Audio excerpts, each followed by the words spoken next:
Can you hear me okay? Yeah, we can. Okay. Thank you for your silence. I'd just like to make a very short speech. I know it looks like it's 5 pages long, but I will keep it short. First of all, Reverend Father, Sister Jude, ladies and gentlemen, thank you very much for making the effort to come along tonight for Mum and Dad's 50th wedding anniversary. It's a very, very nice occasion. I'd like to thank Finbar and all of the lovely ladies who served us the food tonight. I think they did a very, very good job serving the food in a very timely manner. So, come a round of applause, please.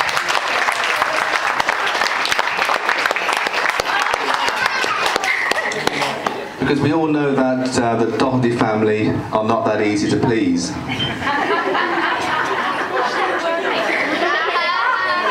So you've done a very good job.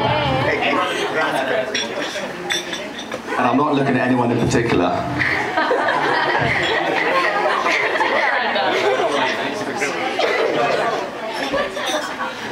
So it's lovely to see so many people here. Of course, many people have travelled from Ireland, England, around the corner, Badminton Road. I mean, people have made varying sacrifices to be here tonight. But it's very, very nice to see all of you. And I know that Mum and Dad are very, very happy and grateful to see all of you here tonight.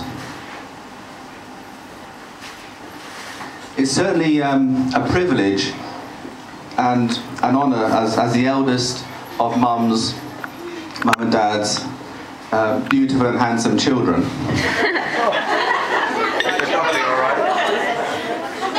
He's a Doherty, all right? To give a very short speech, just to talk about Mum and Dad's 50 years together. In fact, it's slightly more than 50 years because they did enjoy a very short courtship before the marriage, obviously. Obviously, the details are fairly scant. I think they had a few arguments, and it was a bit of an on-off relationship initially, but it's really quite amazing to see that they've lasted the course of 50 years. I mean, considering, in this day and age, many people can't get past 50 minutes of marriage, and I think that their faith has certainly been one of the factors involved in the bond that's kept them together.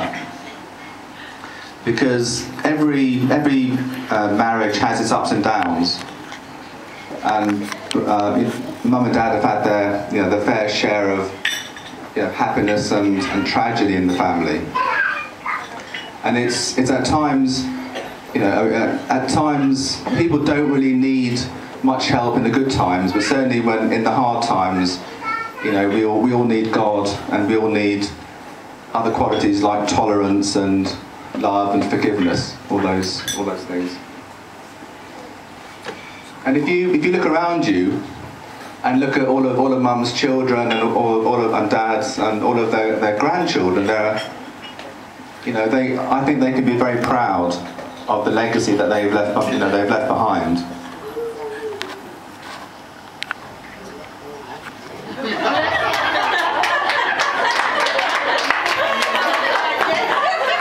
You know what? Mum said, we're not gone yet. And Dad said, we're thinking about it.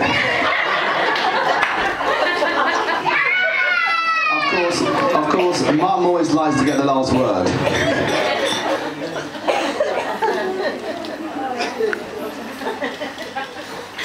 So I thought I'd tell you a few kind of reasonably funny stories about some of the 50 years.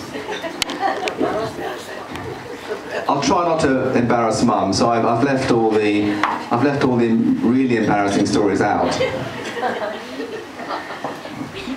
Of course, when we were growing up, we always had enough to get by, but we weren't actually rich or wealthy in money. We're rich and wealthy in love and in kindness and all of those things, which are the most important things after all.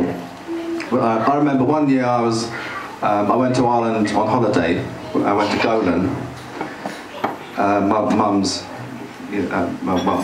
kind of birthplace, and I think my pocket money ran out after about 2 weeks. So in those days there were no mobile phones, there was no texting, there was no email. There was something called telegrams. You may have to Google it when you go home for some of the younger people.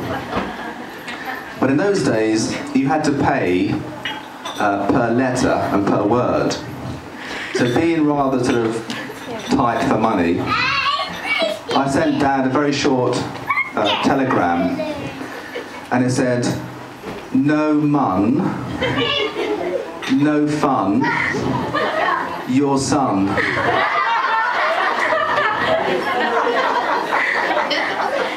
Of course, I was expecting something, to come back which might be sort of beneficial.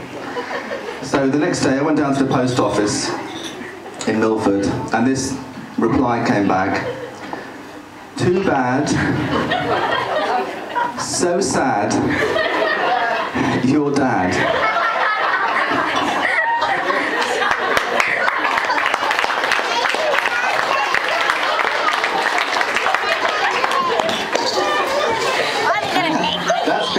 That's been like a flavour of the relationship we've all had with Dad over the years.